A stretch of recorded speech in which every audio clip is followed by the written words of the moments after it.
Ja, hallo und herzlich willkommen bei The Art of Affiliate Management. Heute mal auf Deutsch, aber wie ihr unten sehen könnt, auch mit englischen Subtitles. Und heute hat sich der Markus Kellermann für mich Zeit genommen. Wir sind schon lange auf Facebook befreundet, hatten leider nie die Möglichkeit, wirklich mehr miteinander zu sprechen, was wir heute nachholen werden. Und ja, seine Posts haben wirklich immer eine ausgezeichnete Qualität. Und letztens hat er da ein paar Zeilen drüber verloren, wie Affiliate Manager künstliche Intelligenz, vor allem das neue ChatGPT-Tool, nutzen können im Bereich Affiliate Management. Darüber möchte ich heute mit ihm sprechen und auch ein bisschen mehr über die Zukunft von KI. Markus, vielen lieben Dank für deine Zeit. Ja, danke für die Einladung, Stefan. Freut mich. Wir selber haben uns ja selber auch noch nicht wirklich kennengelernt und da gibt es mit Sicherheit den einen oder anderen, gerade wenn es nicht im Englisch, wenn es nicht im deutschsprachigen Bereich ist, der von dir noch nicht gehört hat. Für die Leute stell dich doch bitte vor. Was magst du? Ja, gerne. Also ich sage mal, diejenigen, die mich immer nach meinem Beruf fragen, denen sage ich immer, meine Berufung ist eigentlich seit über 20 Jahren Affiliate Marketer aus Leidenschaft zu sein.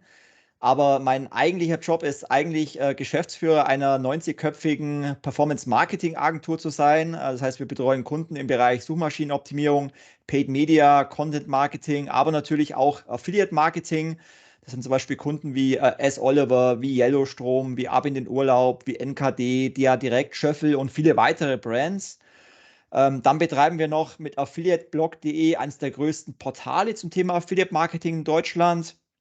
Wir haben verschiedene Podcasts, also ich zum Beispiel den Podcast Affiliate Musics und Tacheles.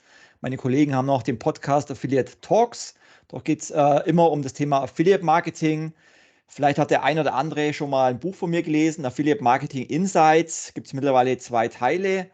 Und über eine Holding bin ich dann auch noch an verschiedenen Unternehmen beteiligt, zum Beispiel Early Game, das ist eine Gaming-Plattform, und eine größeren Beteiligung an Bounce Commerce, das ist eine KI-Technologie für Produktrecommendations und passt auch sehr gut zu dem aktuellen Hype-Thema ChatGPT.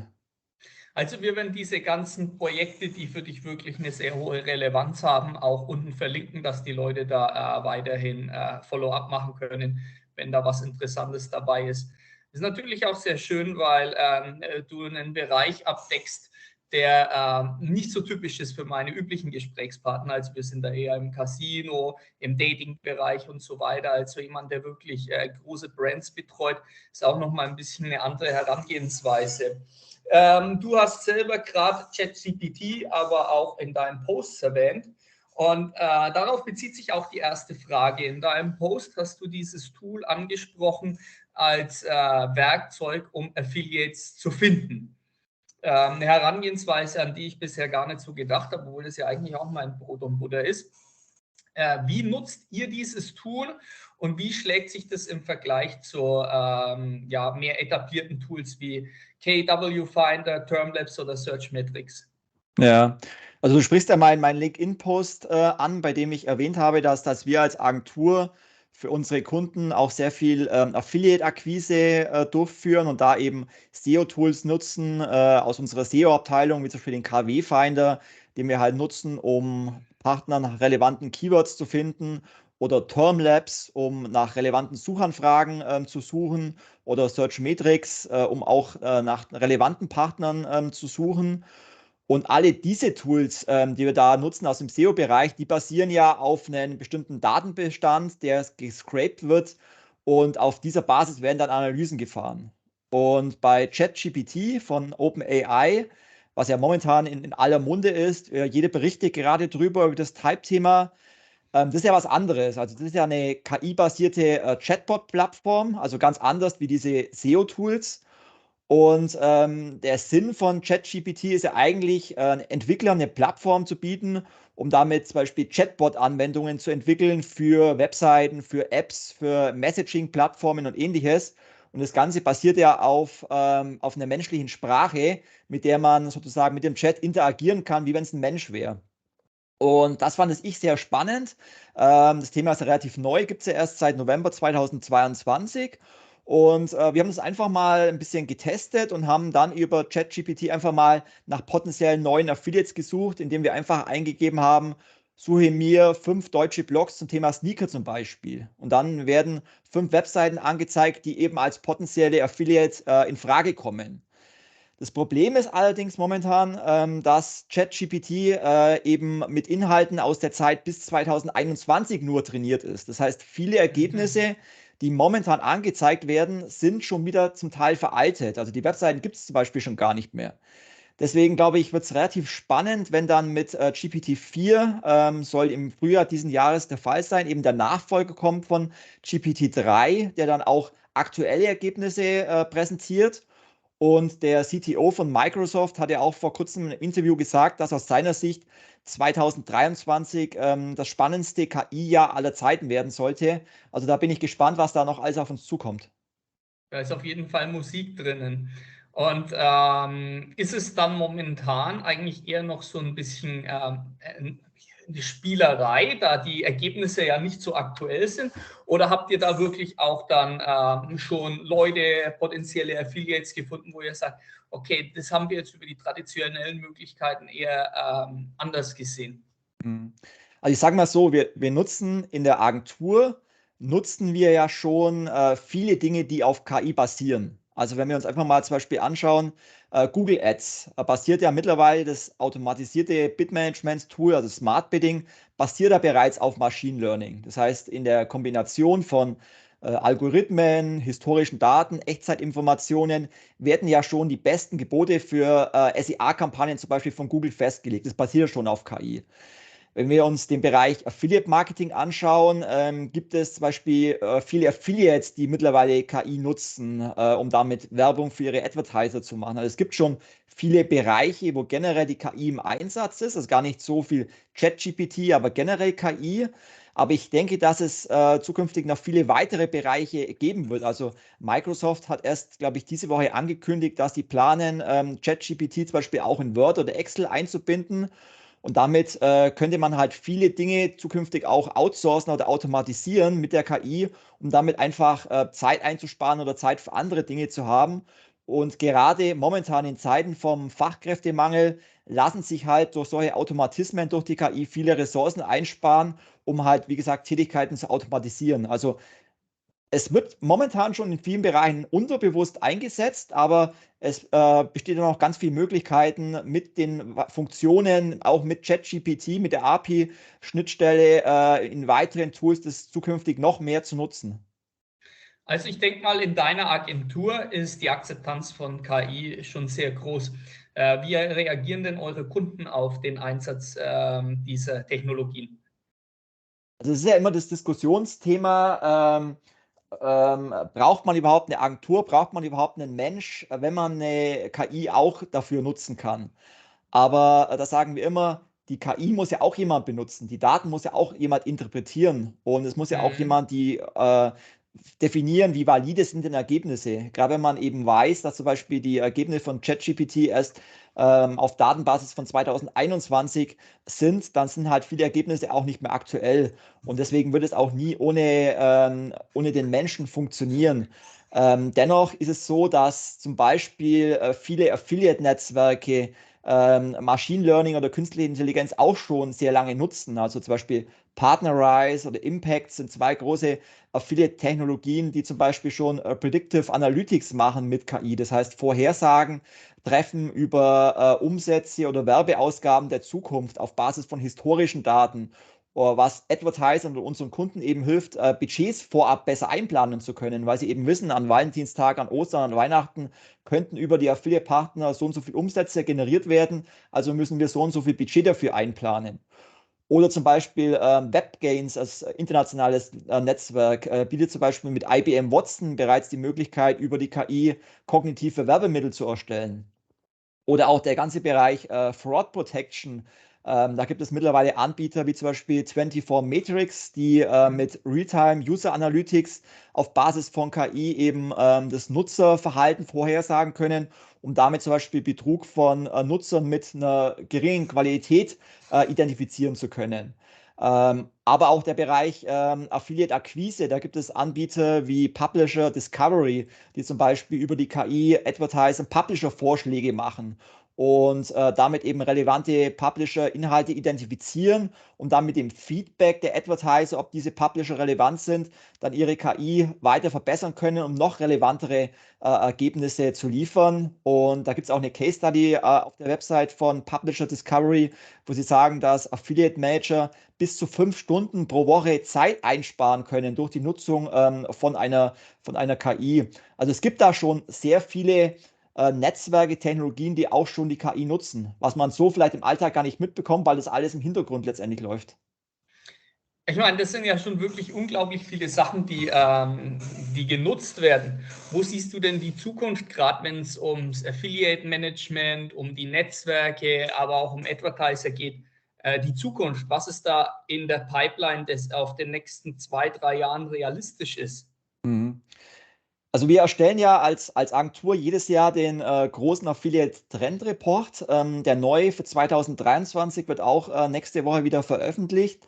Und dabei befragen wir immer 1000 Affiliates, Advertiser, Agenturen, Netzwerke und Technologien nach deren objektive Einschätzung, was so die kommenden Trends und Entwicklungen der Affiliate-Branche sind. Und wir befragen da auch ganz viele Expertinnen und Experten der Branche. Und spannend dieses Jahr ist, dass im Ranking der wichtigsten Affiliate-Trends für 2023 das Thema künstliche Intelligenz und Machine Learning fast komplett neu ist. Also 46% der Affiliates, 27% der Advertiser und 23% der Agenturen, Netzwerke und Technologien sagen, dass KI mit zu dem Thema gehört, mit dem man sich dieses Jahr auf jeden Fall beschäftigen sollte. Und da merkt man halt auch in den Gesprächen mit den Affiliate-Experten, dass auch durch den Hype von ChatGPT das eines der Hauptthemen für 2023 werden könnte. Und man merkt es ja zum Beispiel auch, ich glaube, New York Times hat letzte Woche berichtet, dass Google den sogenannten Code Red ausgelöst hat, weil sie sagen, Google sieht darin eine Bedrohung für ihr Geschäftsmodell, weil warum braucht man zukünftig noch eine Suchmaschine, wenn man auch eine KI direkt fragen kann, die dann auch direkt eine perfekte Antwort liefert?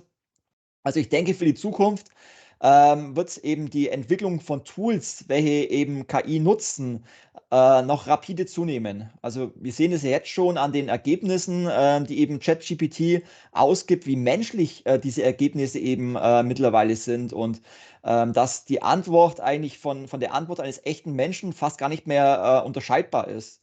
Und deswegen denke ich für die Zukunft, dass eben die KI immer mehr dazu beitragen wird, zum einen Prozesse zu automatisieren, aber eben auch Daten besser zu verarbeiten und ja, halt viele Dinge ja, zu übernehmen, die man halt bisher manuell sehr aufwendig durchgeführt hat. Und ja, ich glaube, wir werden zukünftig die KI in ganz vielen Bereichen noch sehen. Das heißt jetzt Augmented oder Virtual Reality in der Biotechnologie, für Medizin, Landwirtschaft, in der Robotik, in der Industrie. Also eigentlich auch überall, wo der Fachkräftemangel herrscht, wird zukünftig die KI unterstützen, aber auch, sagen wir mal, im Bereich Internet of Things, im Automobilbereich. Tesla arbeitet ja schon sehr viel mit KI. Ich denke, da wird 2023 wird da ein sehr aufregendes Jahr in der Technologiebranche auf jeden Fall werden. Und das sind ja jetzt wirklich von den Firmen, wie die nutzen können, auf eine größere Scale. Affiliates sind ja teilweise schon agiler wie wir. Das ist ja nur eine Person und die entscheidet für sich. Du bist verantwortlich für 90 Leute und das nur bei einer Firma mit großen Budgets. Wie nutzen denn Affiliates, die weniger Regeln unterworfen sind, denn schon künstliche Intelligenz? Also da muss man unterscheiden. Zum einen zwischen den sogenannten Technologie-Publishern. Da gibt es bestimmte, wie zum Beispiel Increasingly und Particular Audience. Das sind zwei Technologiepartner, die zum Beispiel KI-gestützte Produkt-Bundling-Angebote machen für Advertiser. Also ähnlich wie man es von Amazon kennt. Amazon empfiehlt zusätzliche Produkte.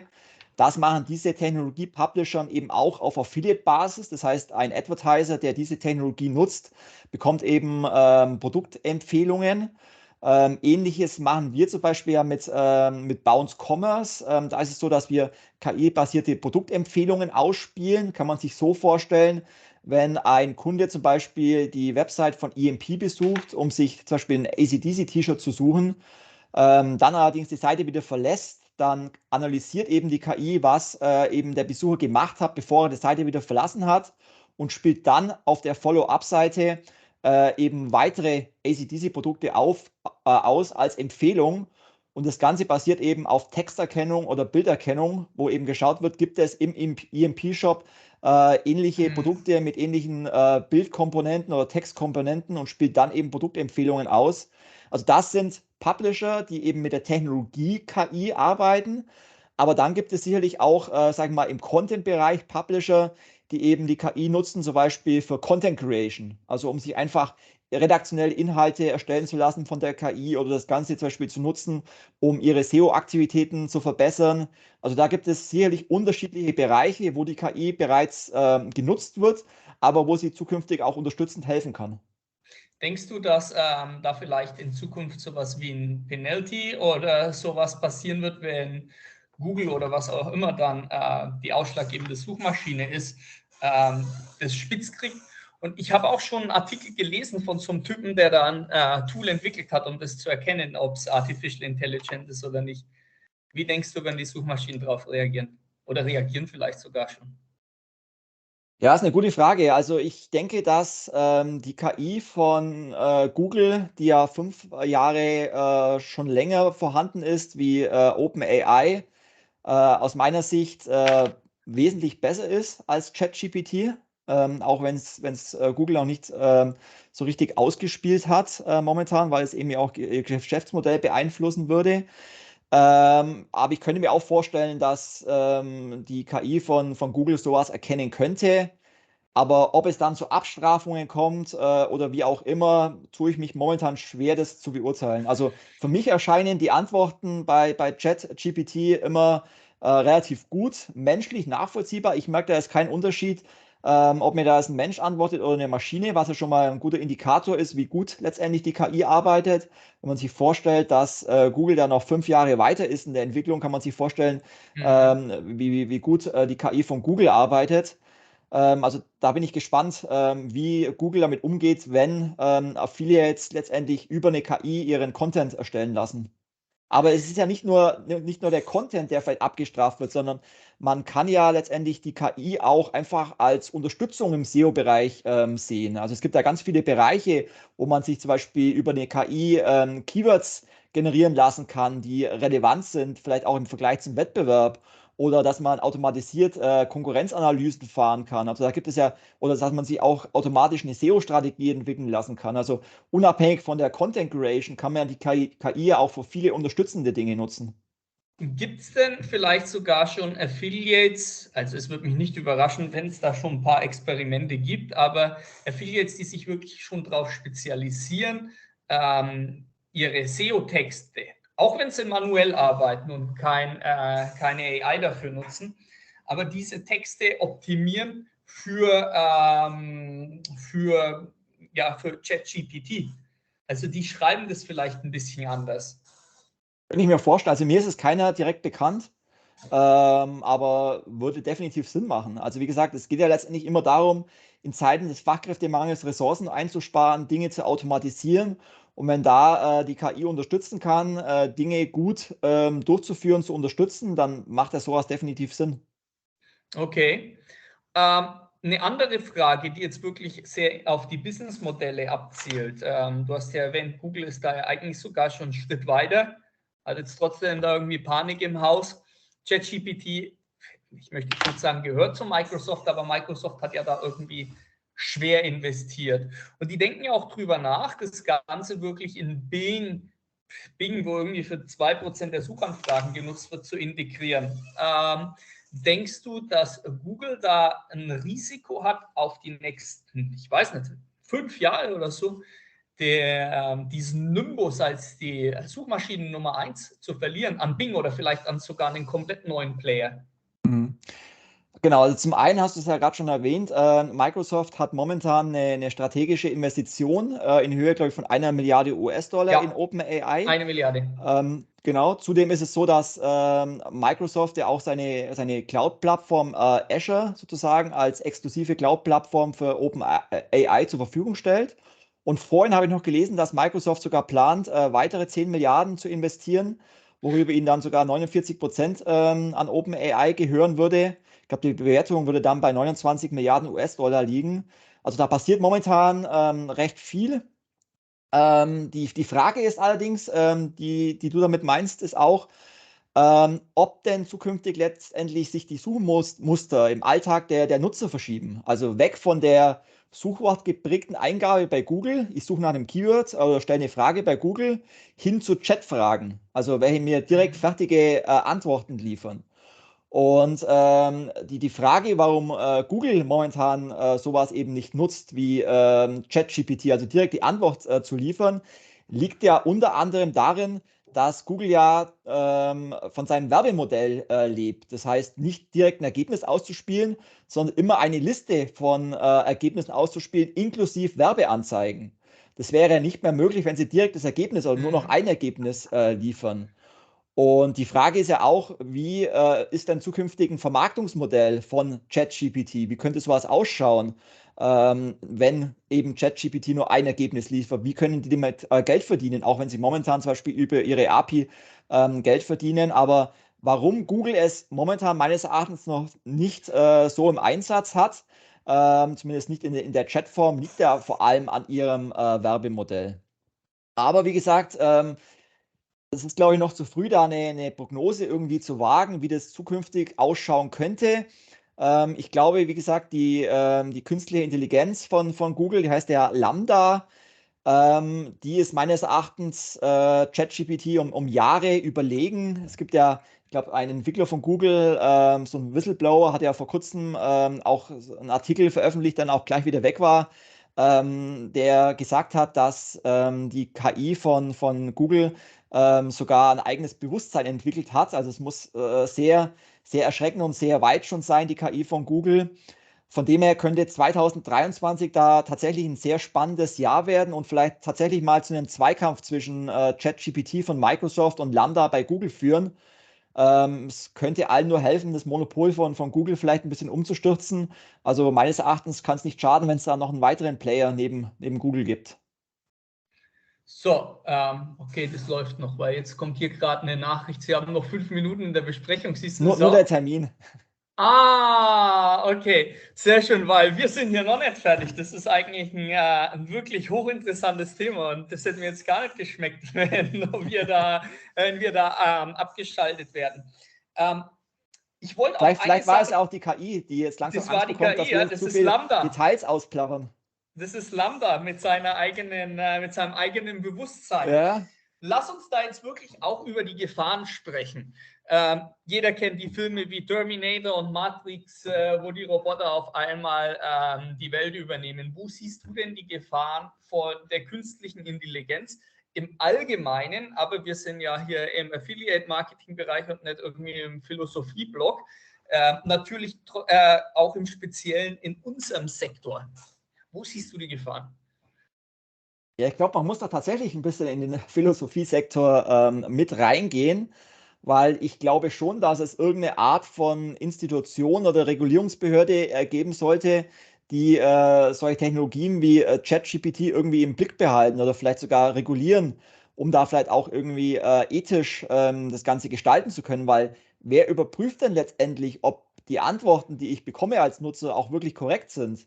Weil wenn man das ins Negative zieht, könnten ja so Technologien wie ChatGPT ja auch für Fake News genutzt werden. Und wenn jetzt ich, keine Ahnung, bei der nächsten Bundestagswahl ChatGPT frage, wer ist meine richtige Partei und die liefert mir dann ein Ergebnis, allerdings mit einem falschen, sag ich mal, Programm der Partei, dann könnte ich vielleicht falsche Entscheidungen treffen. Das heißt, es muss ja schon irgendeine Art von Regulierung geben, damit, sage ich mal, so ein Macht- und Datenmonopol nicht zu sehr überhand nimmt. Also es müsste ja schon jemand auch mal kritisch hinterfragen.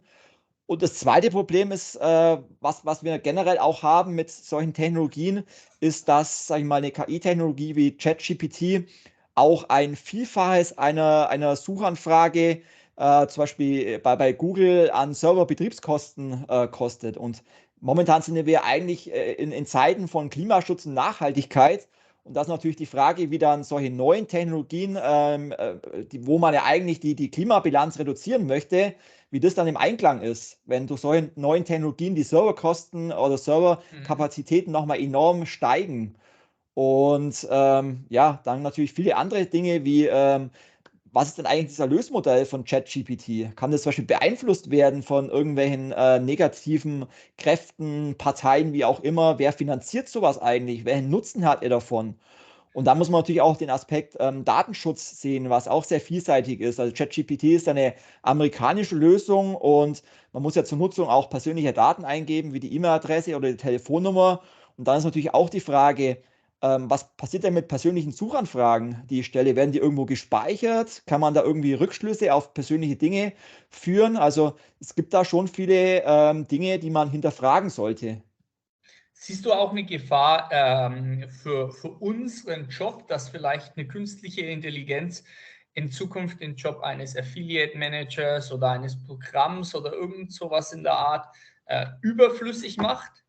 Überhaupt gar nicht, in keinem Bereich der Wirtschaft, Ah, einfach weil wir durch den Fachkräftemangel so viel zu wenig Mitarbeiter haben, dass wir die KI brauchen, um uns in verschiedenen Bereichen zu unterstützen. Weil ansonsten könnten wir das Bruttoinlandsprodukt gar nicht mehr aufrechterhalten, weil wir einfach einen Mangel in vielen Bereichen haben, in der Industrie, im Marketingbereich, im Agenturbereich, überall.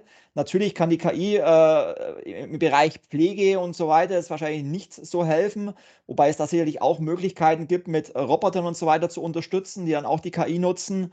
Aber ich glaube, die KI wird uns helfen, weil nur rein mit dem Faktor Mensch werden wir das Ganze zukünftig durch zu wenig Mitarbeiterinnen und Mitarbeiter gar nicht mehr alles handeln können. Also wir brauchen Unterstützung und da kann die KI nur helfen.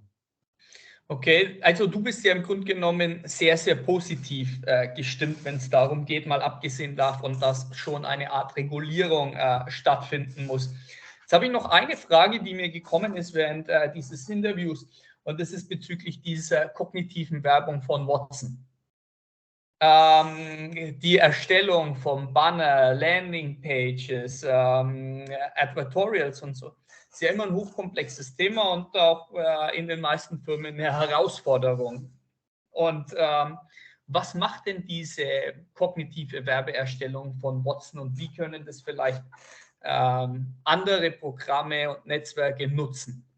So wie ich es verstanden habe, also so wie es WebGains umsetzt, ich habe es selber leider noch nicht genutzt, ist es so, dass eben IBM Watson mit dieser Technologie zum Beispiel erkennen kann, ob jetzt es für ein bestimmtes Thema gerade ein erhöhtes Suchvolumen zum Beispiel gibt und dementsprechend dynamisch die Werbemittel anpasst, um damit den Nutzer direkt abholen zu können, um halt da reagieren zu können und halt Werbemittel zu liefern, die halt zu einer besseren Conversion oder Klickrate führt. Und so, für sowas ist natürlich KI super geeignet, indem man zum Beispiel auf Basis von historischen Daten, aber auch aktuellen Eigenschaften, aktuellen Situationen schnell reagieren zu können, um dann eben zum Beispiel die Werbemittel zu ändern, neues Wording in die Werbemittel einzubauen, neue Bilder einzubauen, um da halt nicht so wie in der Vergangenheit einfach nur statische Werbemittel zu haben, sondern wirklich zu reagieren und über die KI Dinge zu erkennen, um dann halt dynamische Werbemittel zu haben. Okay, aber es gibt jetzt bisher auch noch keine Lösung, wo man sagt, hey, erstell mir ein Banner in der und der Größe, das Sneaker präsentiert, die Jugendliche kaufen würden, die am Dorf leben. Ist ja schon ein bisschen Longtail eigentlich jetzt, aber Ja. gibt es da schon Tools, die sowas machen könnten? Oder fürs Grafikdesign brauchst du dann doch wieder jemanden? Also auch hier ersetzt die künstliche Intelligenz nicht den Grafikdesigner, sondern gibt ihm vielleicht sogar mehr Arbeit, da die künstliche Intelligenz mehr Sachen vorschlägt, die sehr spezifisch sind, die dann wieder irgendeine Person umsetzen muss. Ja, das ist eine gute Frage. Ich habe gestern 2 Bildbearbeitungs-KIs getestet. Mir fällt leider der Name nicht ein, den liefere ich dir nach. Also, es gibt ja bereits auch KI-Technologien für die Bilderstellung. Es geht in die Richtung, was du meinst. Allerdings, waren die Ergebnisse noch nicht wirklich gut. Also, ich habe eingegeben: „Erstelle mir eine Grafik, zum Thema Valentinstag“ zum Beispiel. Und dann wird mir eine, Grafik dazu erstellt. Das heißt, ich gebe eine Texteingabe ein und daraus wird eine Grafik, erstellt. Und das könnte man natürlich ausweiten. Allerdings waren die Ergebnisse noch nicht wirklich optimal. Die Grafik hat ziemlich schlecht ausgeschaut. der Text, der in der Grafik stand, war wirklich auch schlecht. Aber es gibt bereits Technologien, die eben mit der KI Grafiken auch erstellen können anhand einer Worterkennung, anhand einer Texterkennung. Genauso ist es ja möglich, über die KI auch Bilder zu erkennen und in Text umzuwandeln. Also auch diese Möglichkeiten gibt es ja. Diese nutzen wir ja zum Beispiel bei Bounce Commerce auch. Also ich denke schon, dass es sowas geben wird, dann auch vielleicht in Verbindung mit Retargeting, das heißt, oder Targeting. Das heißt, wie du sagst, ich erkenne, ich möchte jemand ansprechen in einem bestimmten Gebiet und dann sollen mir dynamisch bestimmte Werbemittel erstellt werden, vielleicht auch in Form von der Eingabe. Ich suche gerade nach einem Produkt in einem bestimmten Gebiet und dann wird mir dynamisch ein Werbemittel erstellt und auf der Website oder der Landingpage eingebunden. Das sollte eigentlich für die KI das geringste Problem überhaupt sein. Wahnsinn. Also eins muss ich sagen, Leute, wenn ihr euch das anguckt, der Markus, auch wenn er auf jede Frage eine unglaublich detaillierte Antwort hat, es ist eine echte Person, es ist keine künstliche Intelligenz, das wir hier sprechen. Also den gibt es wirklich. Und, das sagst du jetzt. Das sage ich jetzt, ja, aber ich folge dir ja schon lange und da war die künstliche Intelligenz noch nicht so weit, dass es schon von Anfang an so gut hätte sein können. Das ist auch ein guter Hinweis nochmal, weil gerade in Zeiten von Fake News gibt es ja auch mittlerweile erschreckende Cases, wo eben solche Chats mit Fake-Gesprächen nachgestellt werden und sozusagen die Sprache ja verändert wird. Das heißt, du siehst ein Video von mir und die KI sagt, oder das Video sagt eigentlich was ganz anderes, wie das, was ich gesagt habe. Und sowas kann man natürlich dann erschreckend für Fake News eben nutzen. Das finde ich auch sehr erschreckend. Also, so wie du diese Behörden oder Regularien angesprochen hast, denke ich, ist es auch wirklich wichtig, dass da Tools am Markt sind, die wirklich differenzieren können anhand von feinsten Nuancen, ob das jetzt wirklich echt ist oder nicht. Heutzutage kann ja auch Experten sagen, hey, das ist Photoshop oder nicht. Jetzt überleg mal, du würdest irgendwie Photoshop machen und würdest 30 Jahre zurückreisen. Da könntest du ja auch alles Mögliche behaupten und jeder würde sagen, okay, das Bild ist hundertprozentig echt. Und so entwickelt sich aber das eine weiter, wie du es manipulieren kannst, aber natürlich auch, woran man erkennen kann, ob es manipulativ ist. Markus, das war es eigentlich auch schon von meiner Seite. Also, wie gesagt, vielen lieben Dank für deine Zeit. Es war sehr aufschlussreich. Ich habe sehr viel gelernt. Ich bin jetzt nicht der Experte in dem Bereich, so wie du. Also es hat mich wirklich motiviert, in diesen Bereich etwas tiefer noch mit einzutauchen. Vielen lieben Dank für die Informationen. Wir werden alles, was du magst, auch verlinken unter dem Video. Und falls du noch irgendwelche letzten Worte hast an die Leute da draußen, es kann Selbstpromotion sein, aber auch eine wichtige Message, dann bitte lass hören. Nö, vielen Dank für die Einladung. Hat mich sehr gefreut, über das Thema mit dir zu sprechen. Vielleicht nur ein Hinweis auf unseren neuen Affiliate Trend Report 2023. Den könnt ihr in Kürze runterladen auf der expose360.de/whitepaper. Dort findet ihr auf über 120 Seiten alle relevanten Trends und Entwicklungen der Affiliate-Branche für 2023. Und da geht es eben auch nochmal um das Thema KI. Da könnt ihr euch dann nochmal genauer in das Thema einlesen. Aber ansonsten vielen Dank dir und den Zuschauern und Zuschauerinnen. Alles Gute weiterhin. Und wenn ihr Fragen habt, kommt gerne jederzeit auf mich zu. Vielen lieben Dank. Schönen Tag noch. Ciao. Danke, tschüss.